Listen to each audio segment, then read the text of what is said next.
r/Nosleep. Posted by u/Born Beach. There's a lighthouse in the Atlantic that sinks more ships than it saves. I found out why. The island was nothing without the lighthouse. It was the defining feature. A stone monolith, rising out of the earth like a haunted spire, sweeping its glowing gaze out across the rage of the Atlantic Ocean. Cold Rock Keep was different from other lighthouses, though. Cold Rock Keep had a body count. Ever since anybody could remember, the island had been a haunted affair. A cursed place where ships went to die.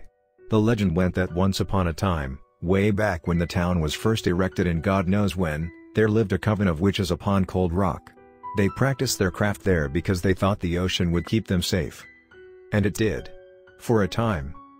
But like any old story, the players eventually disappear, and so too was the case with these witches. They died off, or were killed. Who can say? History has a funny way of forgetting itself. Whatever the case was, the shipwrecks didn't let up, and so a lighthouse was built on the island to warn ships away from its serrated shores. That lighthouse, though, didn't seem to help matters one bit. In fact, after it was built the depths just went up, and soon the jagged coastline of Cold Rock was filled with the corpses of shattered vessels. It didn't take long for the townsfolk to come to an agreement that the island was cursed, and that the lighthouse had somehow become a conduit for that evil. After that, folks just started avoiding Cold Rock. Local folks, at least. We knew better, because our mothers and fathers knew better, and their mothers and fathers had known better before them. They passed down the warnings in bedtime stories, or cautionary tales before trips to the sea. Don't drift too close to the lighthouse, they'd say, unless you want the ocean to gobble you up. My brother often told me the same. A fisherman by trade, George was the captain of a small ship called the Trout's Kiss. It didn't belong to him, it belonged to the company he worked for, but it really should if he could drive that boat through a hurricane and make it out the other side. Everybody knew it. He wasn't afraid of anything in all the ocean, save for that damn lighthouse, and he'd tell you the same. I'd sooner row a skiff through a storm, he'd say, a pint of beer in his hand, than drift the Trout's Kiss past Cold Rock. That was then, though. He died 3 days after my 9th birthday. Capsized. His boat tossed him and his first mate overboard, then the Trout's Kiss smashed into 1,000 pieces against the Cold Rock coast. I went to bed and my brother was alive. When I woke up, he was dead. No goodbyes. No last words. Just gone. It was the moment I realized the legend of Cold Rock Keep wasn't just a myth. It was the moment I realized it was the truest story ever spoken. See, my brother was a superstitious man. A good sailor. There was no way he'd find himself near those rocks if not for some darkness pulling him there, and maybe that same darkness had then begun pulling me, or maybe it was just my childhood grief, but not a week after his funeral I went down to the docks and untied his skiff. I rowed it out into the harbor. I rowed it out toward Cold Rock Keep. Too long, I decided, had that towering mausoleum lorded itself over our gentle town. Too long had it stolen our loved ones and filled them with the sea. It was time somebody did something about it, and in that moment, on that brisk summer night, I decided that somebody would be me. So I set off toward the sweeping beacon that haunted the ocean like a ghost in the dark. I rowed and rowed until I got close enough that rowing didn't do much anymore, because the ocean became all rolling waves and riptide currents. I remember feeling panicked. Like I'd made a grave mistake, an impulsive decision that I was now going to sorely regret, as I tossed and churned in the soup of the sea. First I lost one oar, then the other. Then the boat tipped over like a rubber duck in the bath, and the looming figure of the lighthouse vanished. Darkness took me. Frigid, wet darkness.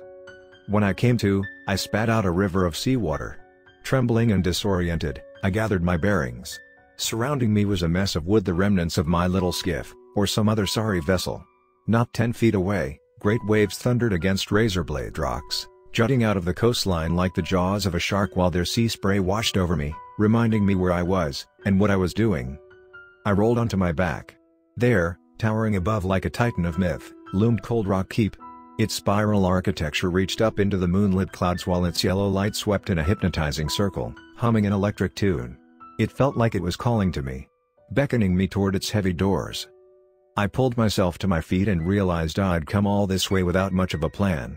In retrospect, I wondered if I ever truly meant to make it there at all. Perhaps I had been so sick with grief that I was hoping that the ocean would simply swallow me up the same place it had swallowed George, and then it would let us be together again. Perhaps I just wanted an end to my misery. Whatever the case, I didn't have anywhere to go but forward, and so I walked toward the lighthouse. As I did, I passed stone columns. Gravestones, I realized, carved with effigies for men whose stories I knew better than any nursery rhyme. Rupert Dougie, 1892. Fell from the lighthouse while effecting repairs to the roof. Body inexplicably found 30 feet from the structure, torso split in half on the rocks. Seagulls made a nest in his ribcage. Howard Newton, 1903. Died peacefully in his slumber. Haunted by vicious voices. Took a liter of whiskey just to get himself to sleep every night. Found dead in his bed, partially decomposed, with his open journal in his hands. His last entry read, "I fear the ocean not half as much as I fear the malice in these walls." The lighthouse had always been monstrous, that much wasn't up for debate. Whether it smashed you on the rocks or drove you mad once you washed ashore, Cold Rock Keep would take what it wanted and leave the world more miserable for it. Now, I meant to change that. Little 9-year-old me, with nothing to defend himself but a sturdy rock and his brother's hand-me-down pocket knife. What choice did I have? At that moment, none. I was there, and there was no going back. Only forward. So I ascended the steps to Cold Rock Keep. When I opened the doors, I found old beer cans and nudie mags. The walls inside were dressed in graffiti and the tables and chairs were chipped and carved with names and memories. A steel, spiral staircase wound upwards, clutching the narrowing walls of the lighthouse. At the very top sat a hatch leading into the uppermost room. Something tugged at me then. Something pulled me toward it, and I knew then that it was the room the light spun in lazy circles, tempting souls to their deaths. It was the source of all this misery. Heart thrumming, I took the stairs 2 at a time. When I reached the top, I found the hatch sealed shut. An old padlock hung off of it that read maintenance key number 1. While I didn't have the maintenance key, I did have a rock, and so I bashed the padlock clean off the hatch and pulled it open. Light blinded me. Vicious, vibrant light spilled out like an uncorked supernova. My ears filled with the whirring drone of whatever mechanism drove the artificial sun. Shielding my eyes, I clambered up the ladder leading into the hatch, 1 step, 2 step, until I was in the room proper. And then something strange happened. Things became dim. I opened my eyes and found the blistering light gone. In its place was a faint glow, and even that was quickly fading, receding back into some great void until it was only a firefly speck in the distance. Then, that too vanished. Darkness enveloped me. Not turn off the lights it's bedtime darkness, but true darkness. The sort of darkness you find yourself in when you're 6 feet under, buried beneath the worms and the dirt. The sort of darkness that's so thick the pressure of it is almost suffocating. My hands scrambled across the surface, looking for the hatch I'd come through, but it was nowhere. Gone. Kaput. I shouted and I hollered, cursing the lighthouse, cursing myself for being foolish enough to stroll onto Satan's doorstep with nothing but a rock and an old pocket knife, but predictably that didn't solve my problem either. Eventually, out of options, I sat down in the void and cried.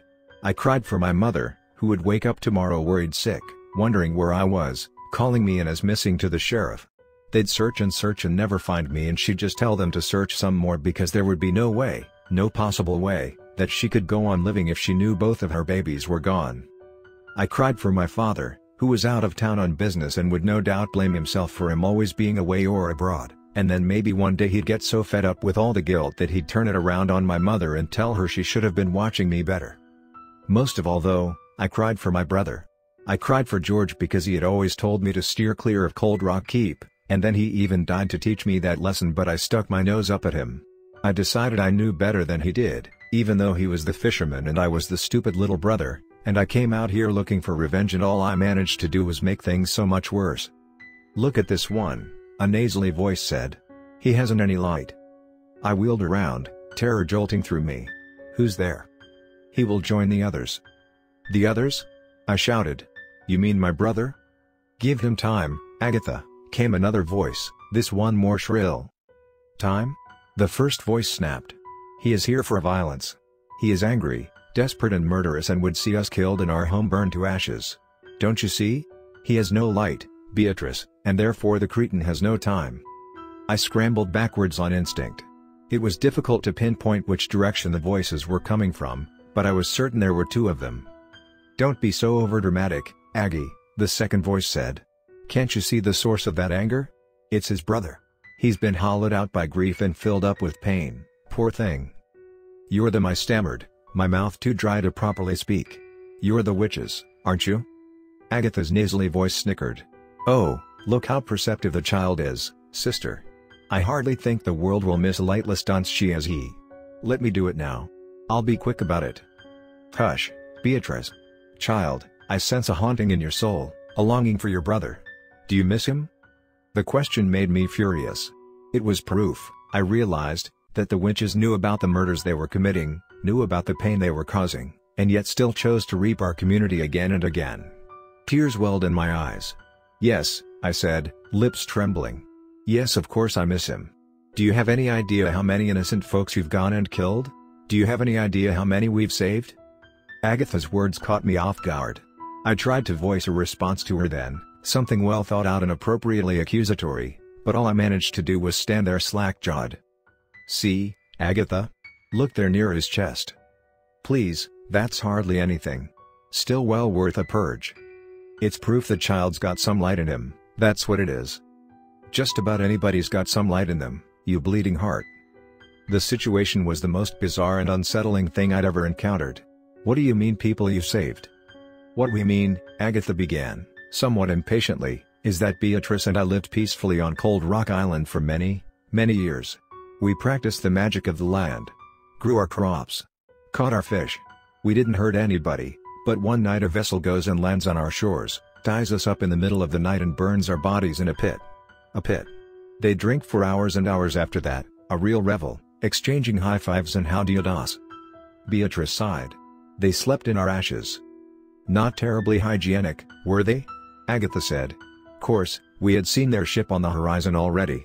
Saw it getting loaded on the docks for some time, and so we knew what was coming our way. Took precautions. I took precautions, Beatrice says. You tried to beat them with a club. Must you always interrupt? I'm being kind enough to give this little cretin some context before we snipped him.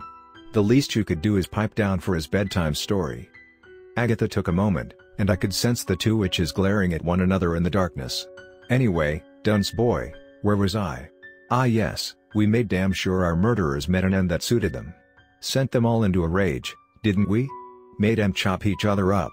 Ha! Poetic justice, you might say. Beatty and I figured we'd just go ahead and get rid of that bad lot before they infected anybody else with all that hatred. Then, wouldn't you know it? We found out that once you're dead you're much more in tune with the spirits of folks. Learned we could measure the worth of a man from 1,000 yards based on the size of his glow. And often we did. Not a lot to do when you're dead you see, and my sister and I do like to keep busy, so we set to work doing the town a favor. We used our magic to lure the worst souls into the rocks. Mangled them up good, and saved folks the grief of dealing with them. I shook my head, stunned. So many ships crashed on those rocks. So many? You're telling me that everybody, all those sailors were evil? Not in the least, sweet little fool, Agatha said. We only killed the bad eggs. The rest of the folks washed up on shore and somebody came around for them. Eventually. Same goes for those lighthouse keepers, most of them, anyhow. There was that one doing work on the roof before a storm. Poor sod got blown halfway across the island before making a mess on the rocks. Oh, Beatrice added. And there was Howie. The sweet man who liked to journal. I did so like him. Awfully handsome. Howie? You mean Howard? Agatha let loose a snort of laughter. Poor lad was a smidge clairvoyant and never knew it. Said he heard voices, and I suspect he did. Overheard me and Aggie arguing till the break of dawn like a couple of braying donkeys. It's no wonder he drank himself to death. A shame. Yes, a shame. The man had a great taste in whiskey. The void, once pitch black, grew brighter. It became bright enough that I could make out shapes flitting around me, formless, like laundry in the wind. Oh, Agatha says, somewhat shocked. He can see us now, can he? Course he can, look at him. He's glowing, isn't he? A question lingered in my mind. Why is it that your magic became more powerful after the lighthouse was built? More powerful? Beatrice said, confusion lacing her words. Whatever do you mean? It's just that the folks back in town always said there were more deaths after the lighthouse was built. Did it? Did it help you kill folks?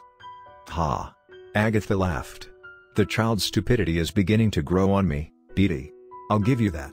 No, you toad-brained fool, the lighthouse didn't make us any stronger or smarter or more devilishly beautiful than we already were. All it did was convince folks to come sailing into the harbor, since they figured what could it hurt with the lighthouse guiding them away from all that ails them? More sinners, more shipwrecks. Easy as that. Oh, I said, and another thought crossed my mind. As it did, the shape slowly faded from view. My glow, I realized, was dimming and the void was beginning to grow suffocating all over again. And my brother? Why did you kill him? Oh, Beatrice said, pausing. Well, we didn't kill your brother. This is awkward. Hush now, Aggie. Have a heart. Tears formed in my eyes, and I quickly dabbed them with my sleeve. What do you mean you didn't kill him? He died out there on those rocks. His boat capsized not 100 yards away. Well, Beatrice said, slowly. We had only ever intended for. Oh, heavens. Who was it? Reed Vallis, Agatha offered. Reed Vallis, of course. Yes. We had only intended for that fellow. He was the first mate on the boat your brother captained. That man was an urchin. A rapist. A murderer.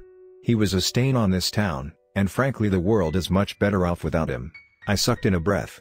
A sort of weepy, deep breath, the kind you take when you're beginning to calm down, but you're not quite ready to be done with being upset. Then why did you kill George? Dunce, child. Agatha said. Weren't you even listening? We just told you we didn't. Aggie. Beatrice snapped. Look at him. The boy is glowing again. Faint as it is, we should really be nurturing that light.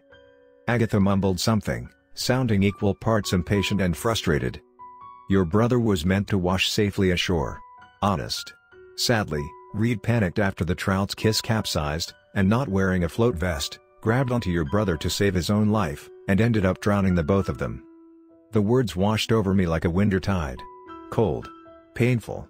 And you let Reed pull him down? You didn't try to help? How to explain this, Agatha said with a sigh. Our magic is less of a scalpel and more of a sledgehammer. Small incisions in destiny like pulling your brother free from Reed proved impossible for us. It was an unforeseen outcome. Then can you bring him back? I said, desperate and heartbroken. Since he wasn't meant to die? I never even got a chance to say goodbye and... No, Agatha said. We can't. It was exactly what I expected to hear, and yet it still hurt like the day he died. Are there many moments like that? I muttered quietly, the light radiating from me flickering in the dark. Off and on. Off and on. It was as though it couldn't decide whether it wanted to stay or go. Do many innocent people die because of the things you do? Silence filled the void. If the darkness had been thick and suffocating, then this silence was like the bottom of the ocean. It felt heavy. Crushing. Sometimes, Beatrice said. Sometimes I suppose that innocent folks do get washed away. Is that okay? I asked, my tiny voice cracking under the weight of the question. It didn't feel okay to me. Why did innocent folks have to die so bad people could be punished? Should you really be doing that? Beatrice began. I'm not sure. Beatty, Agatha said, and her voice was hushed. You're glowing. Oh, Beatrice said, and the formless shape of Wendy Laundrie sort of bent down, as though examining itself. It appears that I am. I'd almost forgotten what that felt like. Why? Look at you, to Aggie. I can almost see your icy heart with all that light. True to Beatrice's words, the both of them were beginning to radiate a faint glow. The shapes danced upward, bickering to one another in words I couldn't quite understand. They swirled and snapped and whipped about over my head, until eventually they stopped and floated back down, now bright things. We've had it out, Aggie and I, and we've decided you're right. I am? I said. Course you are, dunce boy, Agatha said. We got so wrapped up in keeping busy and trying to do good, that we forgot to nurture the most important light of all our own. Beatrice snickered. Oh, look at you, Aggie. First you wanted to purge the poor child and now you're doting on him. Well, that was before he started glowing like a candlestick, wasn't it? She's right, child. And so are you. It's become clear to us that we can't rightly keep helping other people if we're out of sorts. So we're going to focus on us. Get back our light. All of it. Really? I mean, that's good. I said, feeling joy for the first time since George had died. The light surged inside of me. That means you won't hurt anybody else? Beatrice said. We'll leave the hurting to the folks still living and breathing, Agatha added. Which reminds me, we've done some hurting ourselves. Afraid we have, Beatrice agreed. Just then, the two formless shapes began to materialize into something tangible. Human. A pair of glowing corpses appeared before me with flesh sloughing off their frames, and boiling wounds upon their faces. One smiling, the other scowling. "We know you didn't get to say goodbye. Which is partly our fault. All our fault, Agatha. And it's true that we can't bring George back, or take back what we took from you." "So," Agatha said, rubbing her mangled hands together with a sigh, "we've decided to do one last bit of magic, you know, before we leave for good. Consider it a parting gift." Beatrice pulled me into a tight hug. "It isn't much, child, but it's the best we can do." That was my last memory of the witches of Cold Rock Keep. I woke up in my bed, with salt in my hair and seaweed down my shirt. My mother shrieked for joy when I did, and another man, a man I didn't recognize, but would later learn to be a doctor, told me I had been asleep for some 14 hours. "The police," he explained, "found me washed up on the shore. They thought I'd suffered a serious concussion. Perhaps fallen into a coma." "You slept like the dead," he told me. I told him that I felt fine, and that I was sorry for causing such a stir, but that right now more than anything I needed a little space to get my head in order. "Just 5 minutes," I said.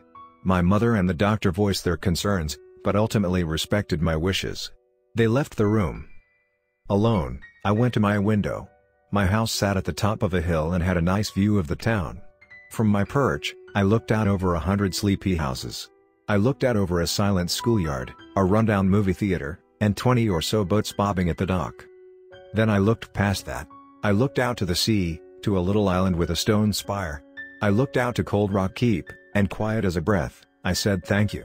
Thank you for everything. You see, dreams are strange things. Sometimes a dream is merely a vignette, a slice of time so infinitesimally small that you wonder if it was ever there at all. Other times dreams are sweeping, so long and so vast that you live a second life inside of them. That night, my dream had been longer and more real than any dream I've ever had. It spanned years. Decades. In that dream I played catch, traveled the world, shared pints of beer, and did lots and lots of fishing. In that dream, I said goodbye to my brother.